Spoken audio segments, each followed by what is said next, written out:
মা বলছে শ্রীরাম আজ তোদের বলরাম দাদার জন্মদিন, তাই আজ সে গোঠে যাবে না, বুঝলি বাছা?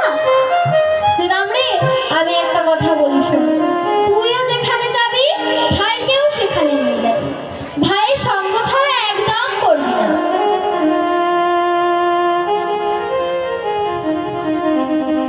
তুইও যেখানে যাবি ভাইকেও সেখানে নিয়ে যাবি, একদম ভাইয়ের সঙ্গ ছাড়বি না। এই শুনি শ্রীরাম বলছে ঠিক আছে মা, তুমি চিন্তা করো না। মা বলছে ও শ্রীরাম, ভাইয়ের সঙ্গ ছাড়বি না, ভাই তাহলে বনো মাঝে হারিয়ে যাবে, আর ঘরে ফিরতে পারবে না। দেখুন, যখন বড় দাদা তার ভাইকে নিয়ে কোথাও যায়, মা আগে থেকে সাবধান করে দেয়, বলে দেয় ভাইকে নিয়ে যাচ্ছিস, যেমন নিয়ে যাচ্ছিস তেমন আবার ফিরিয়ে আনবি, একদম ভাইয়ের সঙ্গ ছাড়বি না, ভাই নইলে হারিয়ে যাবে যে। তুইও যেখানে যাবি ভাইকেও সেখানে নিয়ে যাবি।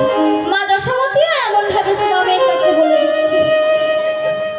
এইবার